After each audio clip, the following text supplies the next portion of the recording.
Patiala jail के बाहर से आप देख सकते हैं इमरान खान के वकला तकरीबन तवील तरीन हेयरिंग के बाद अब बाहर आ चुके हैं। इनसे पूछते हैं कि आज क्या केस की क्या समाअत हुई और खान साहब ने क्या कहा।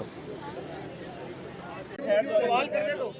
एक तो समात के हवाले से बताएं, दूसरा आज आपकी चेयरमैन पीटीआई से मुलाकात भी हुई है, इसका हवाल बताइएगा।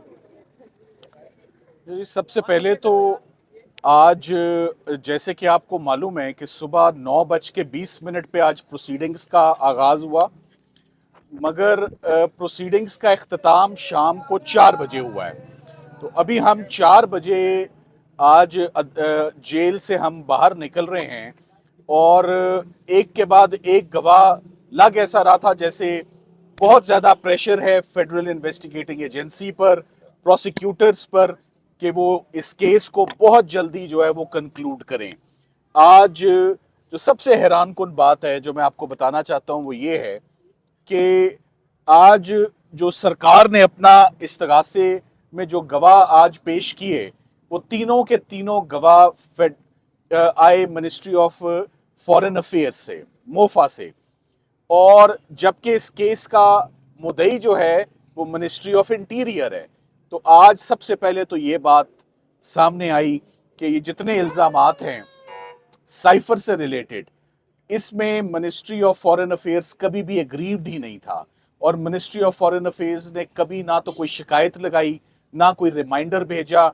आज तीनों गवाहों की बड़ी एक्सटेंसिव क्रॉस एग्जामिनेशन हुई है। सिकंदर जुल्करनैन सलीम साहब जो मेरे राइट पर खड़े हैं, उन्होंने एक्स्ट्रा ऑर्डिनरी क्रॉस एग्जामिनेशन किया ऑन ऑल 3 विटनेसेस। अब देखना ये है और लग ये रहा है कि साइफर का ट्रायल इंतहाई तेजी से, इंतहाई उजलत में और जल्दबाजी में, बड़े प्रेशर्स हैं, बहुत ज़्यादा प्रेशर्स हैं प्रोसिक्यूटर्स के ऊपर, गवाहों के ऊपर। और आज हमने मिनिस्ट्री ऑफ फॉरेन अफेयर्स के गवाहों को भी आज़ाद नहीं देखा, उनके ऊपर बहुत प्रेशर है और वो बहुत ज़्यादा प्रेशर के अंदर वो आज अदालत में उन्होंने ये बयान दिया है। अगर कोई गलती होती फॉरेन मिनिस्टर के बिहाफ पर या प्राइम मिनिस्टर के बिहाफ पर, तो मिनिस्ट्री ऑफ फॉरेन अफेयर्स खुद इस एफआईआर की मुद्दई होती, जो कि वो आज दिन तक मुद्दई नहीं बनी। अब आज के बाद दोबारा जज साहब ने एक इंडिकेशन दे दी है कि जैसे तोशा खाना केस बड़ी जल्दी से चला, वैसे इसी हफ्ते दोबारा जुमे वाले दिन 3 गवाहों को दोबारा जो है वो पाबंद कर दिया गया है। तो सरकार इरादा ये रखती है कि 6 गवाहों को वो इसी हफ्ते किसी ना किसी तरीके से वो निपटा दें और कोई काम ना हो और पाकिस्तान में कोई ट्रायल ना हो और हम कोई काम ना करें, सिर्फ साइफर के केस में हम अदालत की मावनत करें। ये बात बहुत अहम है कि इस केस का चार्ज भी डिफेक्टिव फ्रेम हुआ है और इस केस की ज़मानत भी जो मुस्तरद हुई वो इस स्पेशल कोर्ट ने भी मुस्तरद की और इस्लामाबाद हाई कोर्ट ने भी मुस्तरद की। ये अब दोनों मामले सुप्रीम कोर्ट ऑफ पाकिस्तान के पास फाइल्ड हैं और हम उम्मीद करते हैं कि आइंदा हफ्ते में सिर्फ ट्रायल में जल्दबाजी नहीं की जा रही, बल्कि जो फेयर ट्रायल का प्रोसीजर है, लिबर्टी का जो क्वेश्चन है, फंडामेंटल राइट्स का जो क्वेश्चन है, वो भी आज डिसाइड हो और ज़मानत की एप्लीकेशन और जो चार्ज का डिफेक्टिव फ्रेम होना है वो जल्द अज जल्द जो है वो फ्रेम वो सुप्रीम कोर्ट उस पर डिसाइड करे। आज मैं ये भी कहना चाहूँगा कि ये सारे इल्ज़ामात को, बड़े टेक्निकल नेचर के इल्ज़ामात थे, इसको शाह महमूद कुरैशी साहब ने बहुत अच्छे से आज अपने वकला को भी गाइड किया और हमें उनसे बहुत हेल्प मिली in preparing and in conducting the cross examination on the witnesses. Imran Khan साहब ने भी आज हमसे 2 दफ़ा हमारी उनसे मुलाकात हुई और मुलाकात में आज जो इतनी ताख़ीर हुई है बाहर आने में, उसकी बड़ी वजह ये है कि हमें अपने क्लाइंट्स के साथ जो मुलाकात हम करते हैं उसमें ना कोई हमारे पास कागज़ होता है, ना हमारे पास कलम होता है, ना फाइल होती है, ना बयान होता है और हमें कमरे में वैसे ही भेज दिया जाता है। इस तरह हम इंस्ट्रक्शंस नहीं ले सकते, हम इस तरह ये ट्रायल नहीं कर सकते। ये हमने बार बार जज साहब को आज बताया है कि ये बड़ा टेक्निकल नेचर का केस है, इसमें हमारे क्लाइंट से इंस्ट्रक्शंस हमें मिलना बहुत ज़रूरी है, जो कि नहीं मिल रही। अब देखना ये है کہ اس وقت میرا خیال ہے حکومت اور جو پولیٹیکل اوپوننٹس ہیں they are running out of options. تمام کیسز جو ہیں وہ آلریڈی زیرو ہو چکے ہیں. سیڈیشن ہو, میوٹنی ہو, فورن فنڈنگ ہو, جج زیبا کیس ہو, تو فائنلی اب رہ دے کہ اب یہ ایک سائفر کا ٹرائل پیچھے رہ جاتا ہے. اور اس میں بھی نظر یہی آ رہا ہے کہ سرکار آج لڑکھڑا رہی تھی اپنے تینوں گواہوں کو پیش کرنے کے بعد. ان پہ کراس ایگزامینیشن آج ایسا ہوا ہے کہ میرا خیال ہے کہ سارا ان کا کیس آج ہی ختم ہو گیا ہے. جی سر یہ بتائیے گا کہ آپ کی بیٹی سب سے ملاقات ہوئی ہے, الیکشن کے حوالے سے ڈیٹ اناؤنس ہوئی تھی, اس حوالے سے ان کا کیا کہنا ہے؟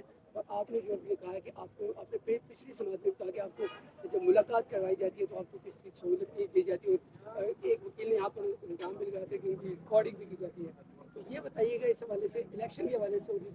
دیکھیے, میں آپ کو الیکشن کے حوالے سے میں عمیر نیازی صاحب سے ریکویسٹ کروں گا کہ وہ آپ کو اس پر جو ہے آپ کے سوال کا جواب دیں. جہاں تک سوال ہے, دیکھیں سیکرٹ آفیشل سیکرٹس ایکٹ کے اندر پروسیڈنگز ہو رہی ہیں, مگر کہیں بھی یہ سیکرٹ ٹرائل نہیں ہے.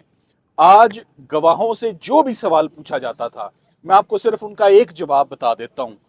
وہ ہر سوال کے جواب میں کہتے تھے یہ سیکرٹ ہے, یہ ہم نہیں بتا سکتے, یہ سیکرٹ ہے, یہ ہم نہیں بتا سکتے.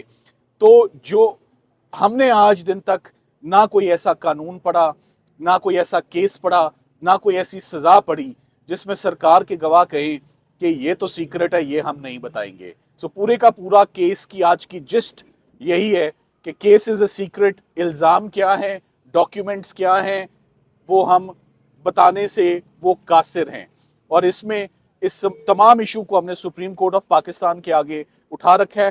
ہم امید کرتے ہیں کہ اسی ہفتے یہ سارا معاملہ جو ہے وہ سالو ہو. عمیر نیازی صاحب جو ہیں وہ آپ کے سوالوں کے جواب دیں گے. عمیر صاحب. بسم اللہ الرحمن الرحیم. جہاں تک آپ نے یہ الیکشن کی بات کی, خان صاحب نے واضح طور پہ کہا, پہلے بھی آپ کو ریٹریٹ کیا تھا کہ نواز شریف کبھی بھی اپنے امپائرز کے بغیر نہیں گیم کھیلتا. خان صاحب نے آج دوبارہ سے کہا کہ وہ دوبارہ اپنے امپائرز کی طرف دیکھ رہا ہے اور انہی کے بل بوتے پہ دوبارہ آنا چاہتا ہے. جہاں تک پارٹی کی اپنی سلیکشن کا تعلق ہے تو انہوں نے کچھ انسٹرکشن سندھ, بلوچستان اور KPK کے حوالے سے دی ہیں, وہ اسپیسیفکلی پارٹی کو پہلے بتائی جائیں گی اور تھرو کور کمیٹی آپ تک انشاءاللہ تعالیٰ وہ باہر آ جائیں گے. سیکنڈلی, ہماری موجودگی میں خان صاحب کو سپریم کورٹ کی طرف سے نوٹس بھی ملا جو بیسیکلی نیب کی پٹیشن الاؤ ہوئی تھی, نیب امینڈمنٹ سیٹ اسائڈ کر دی گئی تھی. آپ کو جیسا کہ پتہ ہے کہ فیڈرل گورنمنٹ نے اس کے against intra court appeal file کیا ہے. وہ 4 بکس کا سیٹ خان صاحب کو ریسیو ہو گیا ہے اور سپریم کورٹ کا نوٹس تھا, خان صاحب نے اس پہ انڈورسمنٹ کر دی ہے اور اپنی ولنگنس شو کی ہے کہ وہ اپنی اپیل کا دفاع ایز رسپونڈنٹ نمبر 4 خود کریں گے. تو اب سپریم کورٹ پہ ہے کہ وہ کس طرح کی فیسلٹیز ان کو پرووائڈ کرتا ہے, وہ اس کیس کا خود دفاع کریں گے. اور ان کے سامنے یہ ان کا واضح موقف ہے کہ اس فیڈرل گورنمنٹ کے پاس کوئی مینڈیٹ نہیں ہے ٹو فائل دیٹ اپیل, کیونکہ یہ ایز این انٹرم گورنمنٹ آئی ہیں, ان کا کام ہے ڈے ٹو ڈے ورکنگ کو دیکھنا. وہ تو انہوں نے کی نہیں, یہ کن کاموں میں پڑے ہوئے ہیں کہ اکاؤنٹیبلٹی ان چیزوں کو چھیڑے. کیا یہ ملک کا پیسہ کیا قوم کی امانت نہیں ہے؟ کیا یہ سب کو لوٹنے کا اس کا اختیار ہے؟ تو انشاءاللہ تعالیٰ اس کو کیس کو بھی سر یہ سماعت سے پہلے یہاں پر ایک بم برآمد ہوا, بارودی